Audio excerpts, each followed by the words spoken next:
వినపడుతుందండి? ఇప్పుడు okay sir, చెప్పండి. మా ప్రభుత్వ తులనాల్లోనే ఇటువంటి సదస్సు కూడా నిర్వహించడం జరిగింది. కాకపోతే దానికి దీనికి చాలా తేడా ఉంది. ఉమ్, ఎందుకంటే మా ప్రభుత్వం వచ్చి 6 మాసాలు పూర్తయింది. సో 6 మాసాలు పూర్తయిన సందర్భంగా మా 6 మాసాల్లో పూర్తి స్థాయిగా మంత్రులందరూ వారి శాఖలో ఏం జరిగింది, గత జగన్మోహన్ రెడ్డి గారి ప్రభుత్వంలో జరిగినటువంటి అవినీతి అస్తవ్యస్త పరిపాలన ద్వారా రాష్ట్ర ప్రజలకి చేసిన అన్యాయం ఏ రకంగా చట్టబద్ధంగా చేశారు. ఎందుకంటే మన ప్రతిపక్షాల్లో ఉండి అనేకమైనటువంటి ఆరోపణలు చేశాము, అయితే మన దగ్గర డేటా లేదు. బట్ ఈ రోజు మంత్రిగా ప్రభుత్వంలో ఉన్నారు కాబట్టి అందరు మంత్రులు 6 మాసాలుగా మొత్తం అన్ని వ్యవస్థల్లో, అటు రెవెన్యూ కావచ్చు, లేకపోతే శాండ్ కావచ్చు, లిక్కర్ కావచ్చు, పోస్టింగ్ల విషయంలో కావచ్చు, అలాగే ఎన్ఆర్ఈజిఎస్ లో నిన్నగాక మొన్న కూడా చూశాను, నెల్లూరు జిల్లాలో ఎన్ఆర్ఈజిఎస్ లో కూడా ఏ రకంగా తినేశారు. గ్రామీణ ఉపాధి హామీ పథకంలో కూడా డబ్బులు తినేశారు, తప్పుడు మాస్టర్లు పెట్టి. ఇవన్నీ బయటకు వచ్చాయి కాబట్టి నవీన్ గారు, తప్పనిసరిగా ఈ యొక్క సదస్సులో ఈ అవినీతి ఏదైతే జరిగిందో ఒక నిర్దిష్టమైనటువంటి ఉమ్, ఈ యొక్క అవినీతి మీద, అలాగే బాధితులకి ఏ రకంగా న్యాయం చేయాలని దాని మీద నిర్దిష్టమైనటువంటి అవుట్కమ్ ఉండాలి. ఉమ్, అంటే నిర్దిష్టమైనటువంటి విధానాలతో ముందుకు రావాలి 2 రోజుల తర్వాత. అవును. ఏ రకంగా ఇప్పుడు ఫర్ ఎగ్జాంపుల్ భూమి సమస్య ఉంది సార్. ఇప్పుడు మనంలో గతంలో ఏ ప్రభుత్వము అయిపోయినాక 5 సంవత్సరాల పరిపాలన అయిపోయినాక చూడనటువంటి సమస్యలు ఈ రోజు జగన్మోహన్ రెడ్డి ప్రభుత్వం అయిపోయినాక చూసాం. ఎప్పుడు చూసామంటే దగ్గర దగ్గర 2 లక్షల వరకు ఫిర్యాదులు, భూ సంబంధించిన ఫిర్యాదులు రావటం. మా భూమి కబ్జా అయిపోయిందంటాం, లేకపోతే మా భూమి ఇదిలాకు మా ఇల్లు లాగేసుకున్నారంటాం. ఎందుకు ఇన్ని సమస్యలు వచ్చాయి? ఈ సమస్యలే అంటే మీకు భూమి మనం మీద చెప్పారు కదా, ఏ- ఉప ముఖ్యమంత్రి కూడా ఈ సమస్యలనే వారసత్వంగా మీకు అందజేశారు. అవునండి, ఇది పెద్ద సమస్య అండి. ఇంకా మాకు ఎలా ఉందంటే భవిష్యత్ ప్రణాళిక రూపొందించుకొని ఏ రకంగా రాష్ట్రాన్ని ముందుకు తీసుకెళ్లాలనేది ఒక పక్కన ఆలోచిస్తా ఉంటే, ఉమ్, ఇంకో పక్కన వారు చేసినటువంటి దుర్మార్గమైన పరిపాలన ఏ రకంగా చక్కదిద్ది ప్రజలకి స్వాతంత్రం చేకూర్చాలి, ప్రజలకు న్యాయం చేకూర్చాలి కదా.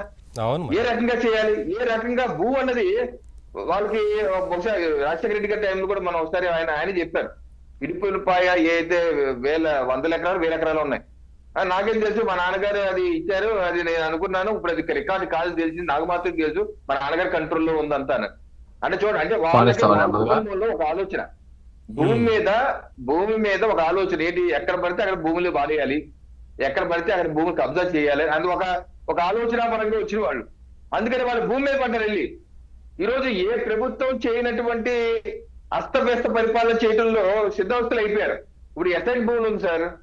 ఎసైన్ భూమి ఏంటి, చిన్నకారు రైతులకి, ఎవరైతే పాపం పేదలు ఉంటారో, పేద బడుగు బలైన దళిత గిరిజన వర్గాలు ఉంటారో వాళ్ళకి పాపం భూమి లేని రైతులకి ప్రభుత్వం భూమి ఇచ్చి ఆ భూమి మీద మీరు సాగు చేసుకొని మీ కుటుంబాన్ని పోషించుకోమని చెప్పి ఇస్తారు. అలా ఇచ్చిన భూమి అమ్మటానికి లేదు, తాకట్టు పెట్టడానికి లేదు, ఎటువంటి ట్రాన్సాక్షన్ చేయటానికి లేదని ఏపీ ప్రభుత్వం ఏపీ అసైన్ ల్యాండ్ యాక్ట్ 1977 ఇప్పుడు 29 ఏప్రిల్ 1977 లో చేసిందండి. అప్పుడే చేశారు అమ్మకూడదని. అప్పటి నుంచి జగన్మోహన్ రెడ్డి గారి ప్రభుత్వం వచ్చే వరకు ఎవ్వరూ ఆ చట్టాన్ని ముట్టుకోలేదండి. ఎందుకంటే ఏ ప్రభుత్వం వచ్చినా నవీన్ గారు పేదల పక్షపాతి ప్రభుత్వమే కాబట్టి అవును. ఎటువంటి సడలింపులు ఇస్తే జనరల్ గా నిరక్షరాస్యులు ఉంటారు, లేకపోతే బక్క చిక్కినటువంటి రైతులు ఉంటారు, వాళ్ళని పెద్దవాళ్ళందరూ బెదిరించి ఏదో రకంగా లాక్కుంటారని చెప్పేసి ఆ చట్టాన్ని సవరించలేదు. అది జగన్మోహన్ రెడ్డి గారు ఏం చేశారంటే 6 జనవరి 2022 దానికి సవరణ చేశారండి. సవరణ చేసి ఏం చేశారంటే హౌస్ సైట్స్ ఏదైతే ఇంటి స్థలాలు ఉంటాయో, ఇంటి స్థలాలలో 10 ఏళ్ళు పైబడితే అమ్మేసుకోవచ్చట. 10 ఏళ్ళు పైబడితే అమ్మేసుకోవచ్చు అని చెప్పేసి సవరించారు. అక్కడ ఆగలేదండి, వాళ్ళ యొక్క వ్యవసాయ భూమి కూడా 27 అక్టోబర్ 2023 కూడా ఇంకో సవరణ. ఇది ఆ వ్యవసాయ భూమి 20 ఏళ్ల పాటు వాళ్ళు వాడుకుంటే దాన్ని మొత్తం వాళ్ళు అమ్మేసుకోవచ్చు, తరగబెట్టి ఏదైనా చేసేసుకోవచ్చు. దీనికి ఆయన చెప్పిన కలరింగ్ ఏంటో తెలుసు జగన్మోహన్ రెడ్డి గారు, నేను పేదలందరినీ లక్షాధికారులు చేశాను, ఆ దళితుల్ని గిరిజనులందరినీ లక్షాధికారులు చేశాను అన్నారు. కానీ వెనకేం జరిగిందంటే ఆ ఎస్ఐన్ భూముల్ని వీళ్ళ అన్యాయులే మొత్తం కబ్జాలు చేసి వాళ్ళు బెదిరించి బామాలు లేకపోతే ఏదో ఆశ చూపించో ఆ భూములన్నీ వీళ్ళ పేరు మీద రాయి చేసుకునే ప్రక్రియ మొదలు పెట్టారండి. అంటే ఆల్రెడీ వీళ్ళ గుప్పెట్లో పెట్టుకున్నారా? ముందుగానే స్కెచ్ గీసుకొని వాళ్ళందరినీ లాక్ చేసి, అడ్వాన్స్ ఇచ్చేదో లాక్ చేసి అవన్నీ వాళ్ళ కంట్రోల్లో పెట్టుకుని ఈ చట్ట సవరణ చేసి టక రిజిస్ట్రేషన్ చేసుకుని ఇటీవల మంత్రి గారు అసెంబ్లీలో కూడా చెప్పారండి, ఏంటి ఎన్ని లక్షల ఎకరాలు భూమి ఉన్నారంటే రాష్ట్రంలో దగ్గర దగ్గర 10 లక్షల ఎస్ఐన్ భూమి ఎకరాలు ఉన్నాయి. 9,93,285 ఎకరాలు ఉంటే దానిలో ఈ ప్రభుత్వంలో వాళ్ళు మొత్తం వెరిఫై చేసి, మా ప్రభుత్వం వచ్చాక వెరిఫై చేసి వేలాది ఎకరాలు అనాథరైజ్డ్ గా అంటే చట్ట వ్యతిరేకంగా భూ రిజిస్ట్రేషన్ జరిగిపోయిందని చెప్పి తేల్చారు. అలాగే ప్రొహిబిటెడ్ లిస్ట్ ఉంటుంది, నిషిద్ధ జాబితా ఉంటుంది 22A. 22A అంటే 2019 ముందు 1,90,00,000 ఎకరాలు. ఇది చంద్రబాబు నాయుడు గారి ప్రభుత్వం ఆ టైం అయిపోయే టైంకి 1,90,00,000 ఎకరాలు ఉంటే రాష్ట్రంలో జగన్మోహన్ రెడ్డి గారు దిగిపోయే టైంకి 1,84,00,000 మాత్రమే ఉన్నాయి. అంటే 6 లక్షల ఎకరాలు 22A జాబితాలో ఉన్న 6 లక్షల ఎకరాలని మింగేశారు. నిషేధ జాబితాలో వస్తున్నది 6 లక్షలు.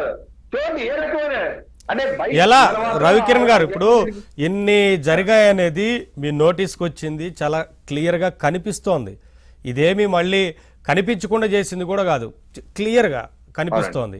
ఈ చర్యలు ఎలా ఉంటాయి, దీన్ని ఎలా ముందుకు తీసుకెళ్తారు? మరి న్యాయం చేయాలి, బాధితులు ప్రభుత్వ భూమిని కూడా కొల్లగొట్టారు, ప్రభుత్వ ఆస్తులను కొల్లగొట్టారు, ప్రభుత్వ భూములను కొల్లగొట్టారు. ఇవన్నీ ఎలా బయటకు తీసుకొస్తారు? ఇంకెంత సమయం పడుతుంది? మరి ఈ 22A జాబితా అదేనండి, ఎక్కువ దాంట్లో ప్రభుత్వ భూములు, అటవీ భూములు ఎన్ని ఉంటాయి. దాన్నే 6 లక్షలు తనేశారు. ఇంకో క్లాసికల్ ఎగ్జామ్ చెప్తాను. మొన్న 4 రోజుల క్రితం మా కాకినాడ రూరల్ నియోజకవర్గం కరప మండలంలో గురజనాపల్లి గ్రామం నుంచి ఒక పెద్ద వచ్చి 70 ఏళ్ళు ఉంటది, ఆయన వచ్చారు. ఏంటి సార్ ఏం పరిస్థితి అంటే ఆయన ఒక విషయం చెప్పాడు. జగన్మోహన్ రెడ్డి గారి ప్రభుత్వం రాకముందండి వాళ్ళ తండ్రి గారు, వాళ్ళిద్దరు అన్నదమ్ములు, వాళ్ళ పిల్లలు మొత్తం ఒక 10 మంది ఉన్నారు కుటుంబం.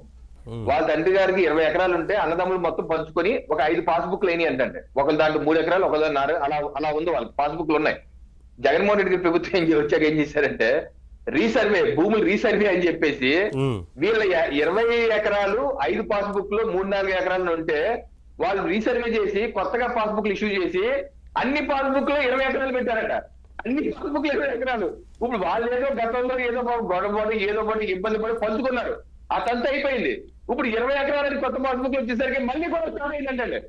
అంటే జగన్మోహన్ రెడ్డి గారు అనేవారు, నేను ప్రతి ఇంట్లో ఉండాలి, నా ఫోటో ప్రతి ఇంట్లో పెట్టాలి, నాకు సన్మానం చేయాలి అని చెప్పే వ్యక్తి ఇప్పుడు అర్థమైంది నాకు. ఫోటో ఎందుకు ఉండాలంటే ఈ పనులకి మర్చిపోయిన పాత జ్ఞాపకాలు కూడా తీసుకొచ్చి వాళ్ళ మీద గొడవలు పెట్టించే, వాళ్ళ కుటుంబంలో చిచ్చు పెట్టించే పని జగన్మోహన్ రెడ్డి గారు చేశారు. ఇంత దుర్మార్గం అండి. ఆయన కాన్సెప్ట్ లో ఒకటి మాత్రం ప్రజలకు అర్థమైంది, బలవంతంగా ఆయన ఫోటోని మాత్రం ప్రతి ఇంట్లో రుద్దారు.